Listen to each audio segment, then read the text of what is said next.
Aduh, kami kembali lagi ke kami. Iya. Nah, guys, bener kan bang? Betul. Ada kejutan, dan kejutannya nggak cuma satu, nggak cuma dua, nggak cuma tapi tiga. banyak. Yang paling mengejutkan lagi adalah nyaris bikin nangis, pengen nangis kemarin tuh. Aduh, ini segini doang. cuma segini tapi ngeseknya segini Iya. gitu kan. Oke, sebelum ke yang segini, ya kita bahas dulu nih bang. Jadi kita kembali lagi guys ke review MotoGP. San Marino 2020. Oke. Aduh bang, Yap. ini prediksi bubar. Tidak ada Viñales, tidak ada Quartararo, dan tidak ada Pol Espargaro. Tidak ada dari 3 orang yang kita prediksikan. Itu ya iyalah Bubar. ternyata bubar semua. Iya. Justru yang menjadi Malah mengejutkan. yang mengejutkan adalah Franco Si Morbidelli, Pengki. Rambut tadi bilang Pengki. Frankie. Frankie. Ya, Frankie. Terus udah gitu Bagnaia, Pecco Bagnaia. Terus udah gitu Joan Mir. Si John emang jago juga tuh si John. Itulah dia. Tapi ya kita bahas dari inline-nya dulu ya bang. Oke. Inline lawan V4 nih, V4, sesuai dengan betul. judul kita kemarin ya. Betul. Nah, inline ya masih bisa dibilang tetap berjaya Ya. di MotoGP San Marino. Iya.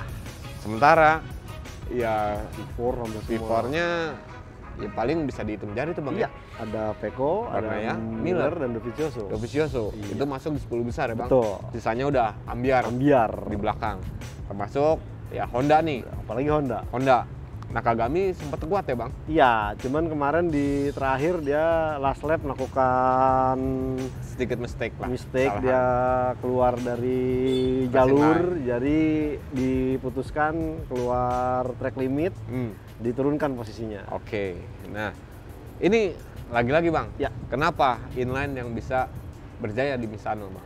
Ya pertama kalau kita melihat kan total di San Marino ada 16 tikungan, Oke. 10 ke kanan, 6 ke kiri. Ya. Dan ini benar-benar kalau kita melihat juga dari beberapa pembalap Yamaha sebenarnya seperti Quartararo, Ya. Viñales, bahkan Morbidelli dan Maverick Viñales, Morbidelli, Quartararo, dan Valentino Rossi. merasa optimistis tidak sampai kejadian di kesulitan yang di ronde Red Bull Ring, dan Ya. itu terbukti. Dan kalau kita lihat kan banyak juga fast cornernya, Ya, ya. 1, 2, 3, terus kemudian straightnya pun tidak terlalu panjang, Ya. hanya di back straight aja yang cukup panjang, itu bisa sampai 300 km per jam. Sisanya benar-benar menuntut flowing, dan kalau kita bilang tuh kelincahan motor, dan ini memang dimiliki oleh mesin inline 4 yang digunakan oleh Yamaha dan Suzuki. Oke. Jadi itulah guys, kenapa inline 4 berjaya di Misano. Betul. Dan ini masih ada ronde Berikutnya kedua, nih. ronde kedua. Heeh. Nah, ini yang menjadi menarik bang. Apakah bisa dibilang bahwa ini nggak cuma inline 4 doang penentunya, Oke. tapi ya dalam tanda kutip adalah perjudian Yep. soal ban. Nah, menurut Bang Joni, Ya. dari hasil race ini, Mm-mm. ini gimana nih tentang ya emang ada perjudian ban nggak sih sebenarnya nih? Jadi kalau kita melihat sebenarnya perjudian ban itu justru yang saya lihat hanya terjadi di seorang Maverick Viñales. Oke. Karena dia di last minute sebelum tanda Marshall mengubarkan harus sudah mulai formation lap, itu dia mengganti komposisinya. Karena kalau kita biasa lihat patokannya itu mestinya dia tuh Medium-medium sama ya? dengan Valentino Rossi. Ya, Karena biasanya nih Valentino Rossi itu ya nurut dengan apa yang dipakai Maverick Viñales. Oke. Nah tiba-tiba nih Maverick Viñales berubah, nah Valentino Rossi tidak. Nah itu yang dia mengambil gamblingnya itu memakai ban belakang jauh Hard lebih ya? keras, tipe hard. Sementara yang lain-lain kan kalaupun pakai kombinasinya medium dan soft. Ya. Dan ini terbukti medium dan medium soft sempat cukup berjaya. Ya. Dan apalagi Franco Morbidelli itu udah selain dia startnya bagus, kemudian dia mampu karena tidak ada tekanan dari pembalap belakangnya, Valentino Rossi sempat memberi tekanan, praktis dia bisa jaga suhu ban. Itu sebabnya dia bisa ngacir, sementara Valentino Rossi yang sebenarnya memang agak sulit karena medium-medium ini kalau umpamanya praktiknya dipaksakan habis. Dan kemarin terbukti ya kalau kita lihat di podium 1 2 3 memang ini komposisinya berbeda-berbeda. Morbidelli pakai depan hard belakang medium, kemudian Pecco Bagnaia medium dan soft, kemudian Joan Mir medium-medium. Tapi kalau kita melihat kemenangan keberhasilan Pecco Bagnaia dan Joan Mir, mereka itu tidak memaksakan dari awal. Nah kalau kita lihat bagaimana lebih menjaga ban ya Bang? Ban dulu dijaga, dia baru menekan itu setelah 10 lap terakhir deh. Nah kalau kita lihat Valentino Rossi malah di 10 lap terakhir mulai keteteran bagaimana dia harus menjaga gempuran dari Bagnaia awalnya. Bagnaia dia lolos, kemudian Alex Rins. Alex Rins nggak bisa. Nah setelah Alex Rins habis, Joan Mir. Nah apesnya lagi nih Alex Rins kan medium soft. Dia berapa kali coba untuk mengambil Valentino Rossi nggak bisa, akhirnya juga habis. Nah sama halnya dengan Jack Miller yang sempat di awal dia mau memburu dua terdepan, Rossi dan juga Franco Morbidelli, dia habis juga. Artinya memang perjudian ban ini ada, cuman ya ini yang sempat jadi pertanyaan, kenapa Maverick Vinales kok mengubah keputusan medium dan hard? Bukan last minute, last detik malah ya. Orang mau start dia langsung ganti. Ternyata malah tidak berhasil dan harus finish di urutan ke-6. Dan yang sebenarnya agak aneh lagi adalah Fabio Quartararo menggunakan pilihan ban yang sama dengan Franco Morbidelli, malah dia kacau karena sampai disebutkan dia salah tekanan ban lah, terlalu terburu-buru melakukan overtaking yang benar-benar riskan terhadap Maverick Vinales. Tapi yang menjadi menarik adalah Bang, ini kalau ya tadi kita bicara tentang Quartararo, Bang Joni udah sebutkan ini alasannya mungkin karena tadi faktor tekanan ban atau salah pilih ban atau gimana gitu kan. Nah, ini menjadi menarik dari Maverick Vinales Bang. Sebagai pole position. Dia istilahnya rekor. Lap time-nya Lorenzo dipatahin. Betul. Ini sampai detik ini juga. Kemarin dia bilang, saya juga nggak tahu kenapa. Dan ketika ditanya dia emang nggak bisa menerangkan, bahkan juga dia nggak bisa menyembunyikan ekspresi dia Bang. Bahwa dia sangat kecewa nih Bang. Nah, menurut Bang Joni gitu ya, dia masih kurang belajar dari Valentino Rossi atau gimana nih Bang? Ya kalau kita lihat sebenarnya kan dia cukup percaya diri karena di awal free practice 1, 2, 3 dia bersimulasi dengan berbagai macam komponen ban. Makanya saya sempat kemarin itu berasumsi ini udah istilahnya momentum dia nih kuat, apalagi dia memecahkan rekor. Tapi sebetulnya memang ada sedikit ya di saat race day ini sebenarnya kan yang sangat menentukan.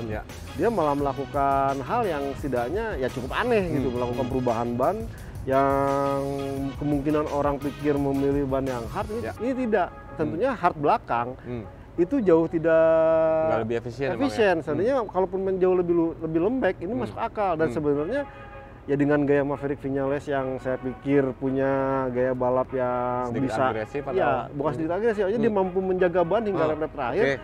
Ini dia mungkin coba untuk push, tidak berhasil. Jadi ya mungkin ya akhirnya malah mengerucut kepada bahwa mental seorang Maverick Vinales ini ya mirip belum layak sebagai seorang pembalap yang ya saat ini dilulukan oleh Yamaha menjadi pembalap nomor satu. Ya satu kita lihat dia cuma jago di sirkuit Jerez, itu pun kalah dari Quartararo sampai 6 ronde berjalan dia belum bisa memenangi 1 ronde pun. Itu pertama. Kedua ya dia bertanggung jawab pada pengembangan motor Yamaha M1, tapi sampai saat ini malah ya kita lihat malah Valentino Rossi yang notabene jauh lebih veteran dan bukan istilahnya udah tidak pakai lagi lah. Bukan pembalap masa depan lah gitu. Bukan pembalap masa depan, dan Petronas mengatakan itu malah menunjukkan performa yang cukup bagus.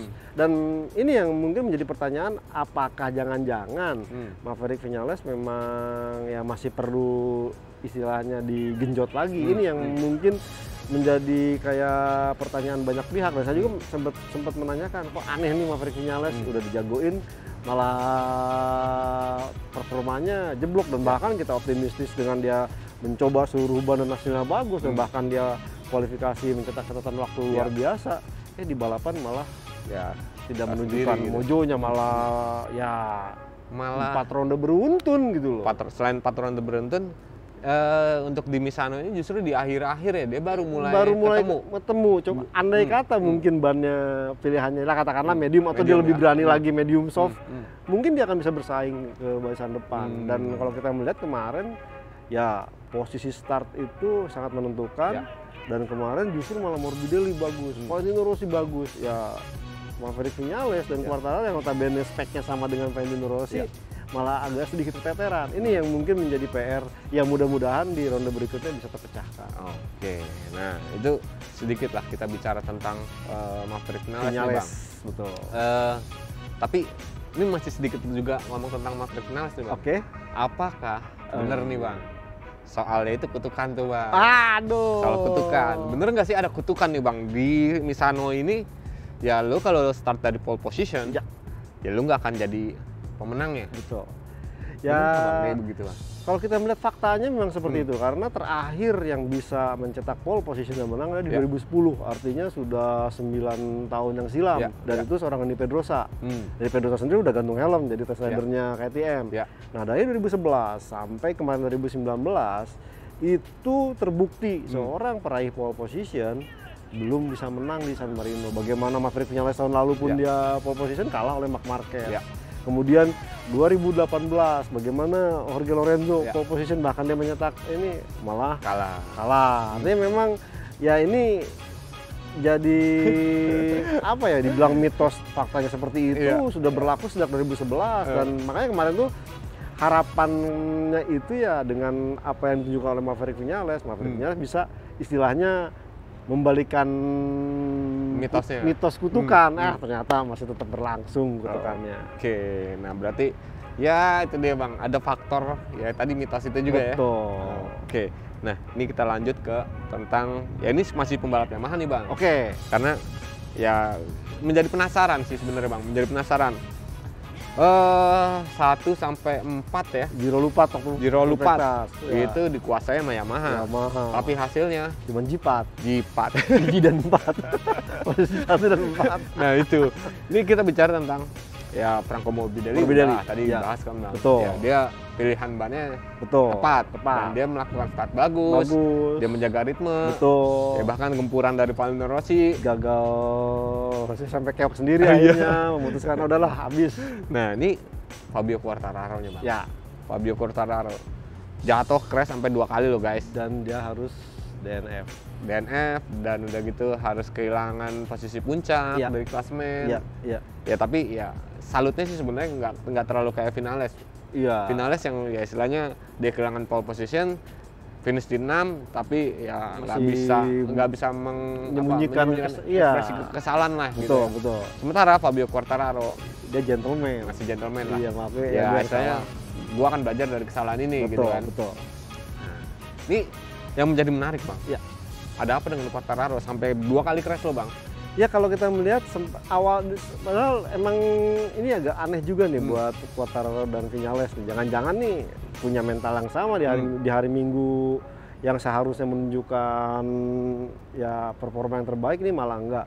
Karena dia udah mulai kelihatan agak bermasalah sejak warming up practice. Dia sempat entah kenapa agak kehilangan, dia melebar tiba-tiba mungkin ya dia mencoba untuk main aman sepertinya, makanya dia memilih hard medium. Dia mencoba untuk menjaga ritme tetap sampai terakhir. Namun sayangnya lagi-lagi dia agak terkendala. Ya kemarin tuh startnya jelek. Dan ini entah kenapa bahwa Morbidelli menggunakan whole shot device ternyata mampu lebih bagus. Rossi juga dengan whole shot device jadi bagus. Nah Mavericknya Fabio Quartararo ini sejak dari Austria, Styria masih agak kesulitan dan bahkan setiap berlatih start pun dia masih mengakui belum bisa bagus. Nah ini sepertinya efek dari warming up practice berlanjut ke saat balapan menjadi mungkin kepercayaan diri dia agak sedikit kok nggak dapet ya. Berbeda dengan saat free practice 1, 2, 3, 4. Nah ini menjadi berakibat ya ritme balapnya berubah. Kemudian ternyata pembalap-pembalap lain jauh lebih jos performanya sehingga dia agak sedikit kena traffic, agak kesulitan dan bahkan beberapa ya itu tadi dia coba memaksa, mungkin bannya belum terlalu mencapai suhu kerja, udah dipaksakan dan kemarin baru ketahuan kan katanya tekanan anginnya sedikit lebih keras, lebih keras. Iya, ini jadi problem. Jadi ya mudah-mudahan bener kata Quartararo karena tahun lalu sebenarnya kan cukup bagus dan bahkan dia pede banget lawan Marquez di situ dan kita harapkan ya bisa membayar lah, membayar lunas performa yang pekan ini di pekan depan. Tapi mungkin ya tadi ada sedikit pengaruhnya sama bumpy-nya juga kali ya Bang ya? Enggak juga ya? Enggak juga sebenarnya, karena kalau kita melihat ini kan sempat Juni itu memang belum di aspal dan semua pembalap mengakui memang agak bumpy, cuma kecil-kecil gitu. Nah pas udah di aspal ulang beberapa bagian, tidak semuanya. Nah di tikungan 3-4 yang kemarin kita cerita sampai si Jack Miller goyang-goyang, sebenarnya nggak masalah. Nah tinggal bagaimana sebenarnya itu tadi, karena mungkin nih Morbidelli, Valentino Rossi, Pecco Bagnaia udah sering main di situ, udah tahu nih lokasi bumpy-nya di mana. Jadi mereka pada saat menghadapi tikungan yang dirasa bumpy-nya berbahaya, mereka bermain sudah tahu celahnya. Nah ini mungkin yang mungkin pembalap-pembalap. Nah kalau kita melihat Yamaha sebenarnya praktis tidak ada masalah. Nah problemnya itu tadi kalau saya rasa Maverick Vinales karena mungkin pemilihan ban yang salah, kemudian Quartararo juga yang mungkin start yang kurang bagus. Oke. Nah itulah guys untuk yang Yamaha ya. Betul. Untuk Yamaha ya Joan Mir, Suzuki tadi udah sempat kita bahas ya Bang. Betul. Ya Honda nih Bang. Asli. Ini tanpa Marc Marquez ini agak kehilangan arah nih sebenarnya Bang.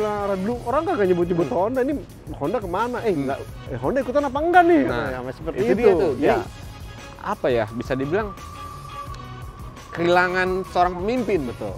Setuju. Karena ya kita lihat hasilnya di MotoGP San Marino ini. Di belakang banget. Di belakang banget. Ini apa ya Bang yang harus apa ya entah itu dikritisi atau itu dibahas. Sebenarnya jadi bingung loh Bang. Ya sama, pokoknya sejak kepemimpinan Alberto Puig masuk 2 tahun belakangan ini memang arah pengembangan Honda ini seorang diri memang difokuskan ke Marc Marquez. Dan bagaimana kita lihat Marc Marquez sampai dikontrak paling lama 4 musim dan bikin rekor. Nah problemnya adalah saat pengembangan motor di last minute sebelum Qatar kemarin, Honda belum bisa menentukan seperti apa motornya.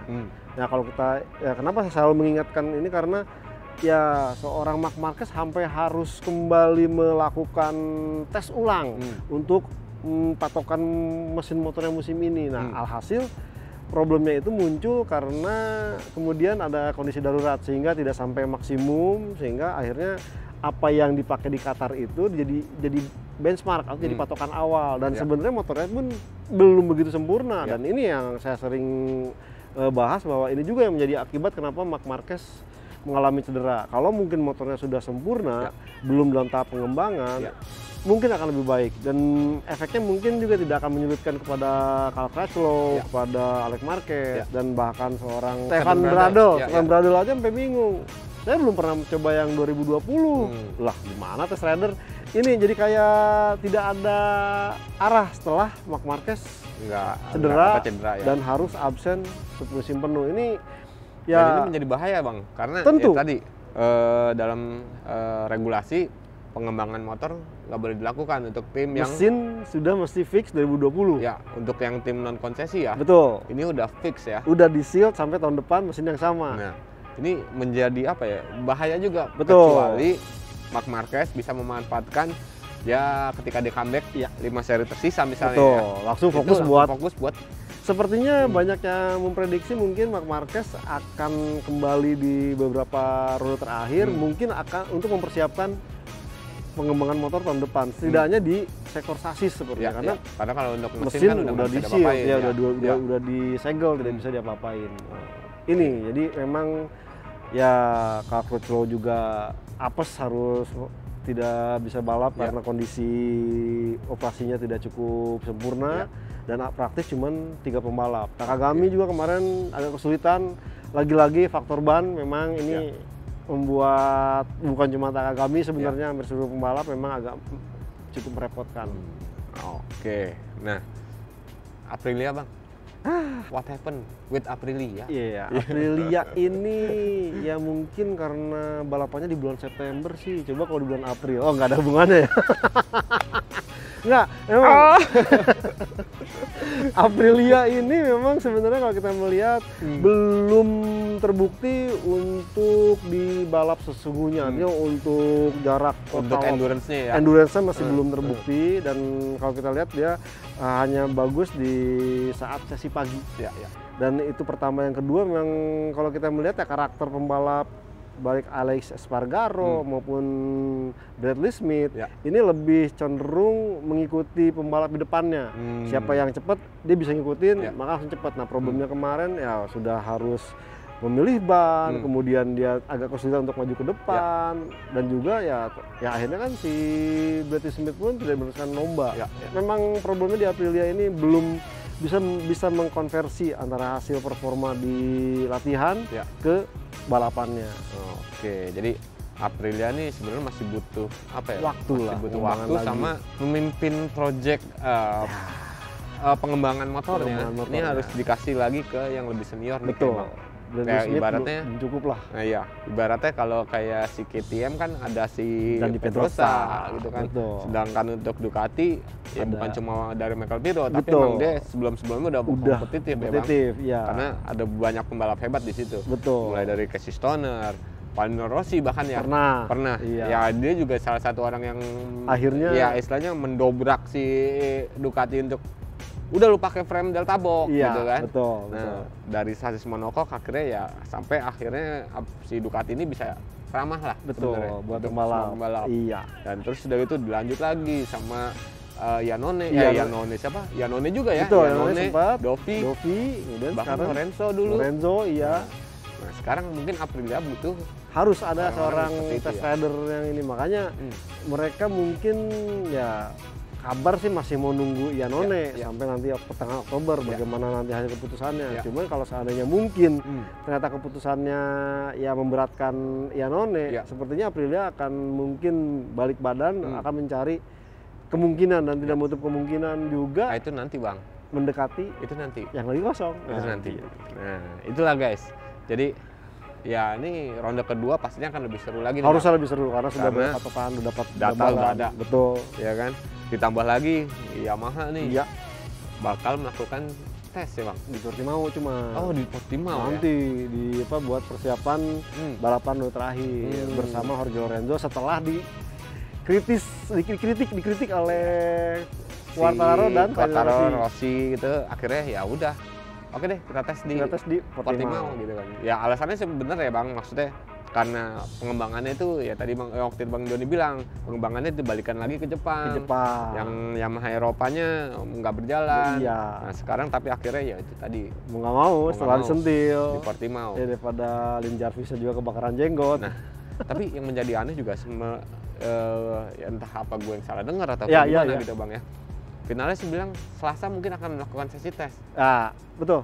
Jadi sesi ini entah untuk menjajal ban lagi. Jadi ntar besok nih 15 semua melakukan tes semua pembalap ya? Semua pembalap, semua tim di sirkuit San Marino.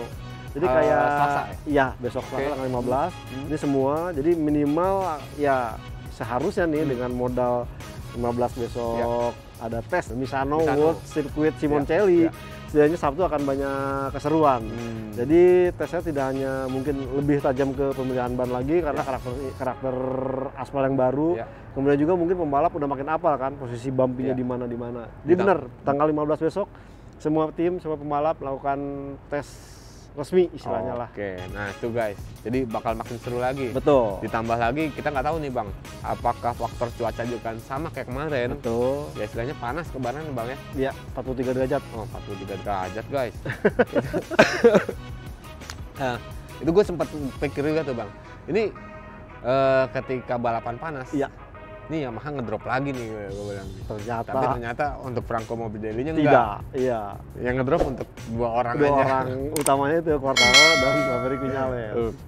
Oke bang. Siap. Nah kita bakal ketemu lagi nih guys di review MotoGP San Marino double header-nya. Preview. Preview atau apa namanya Bang? Emilia Romagna. Nah, Emilia Romagna. Emilia Romagna. Roman-romannya ya Iya, begitulah. begitu. Oke guys, Siap. saya Kabudiansyah dari Autores ID dan juga greenauto.com. Mohon pamit. Dan saya Juniono Mulia dari motorplusonline.com turut pamit juga. Oke. See you guys. Sampai ketemu.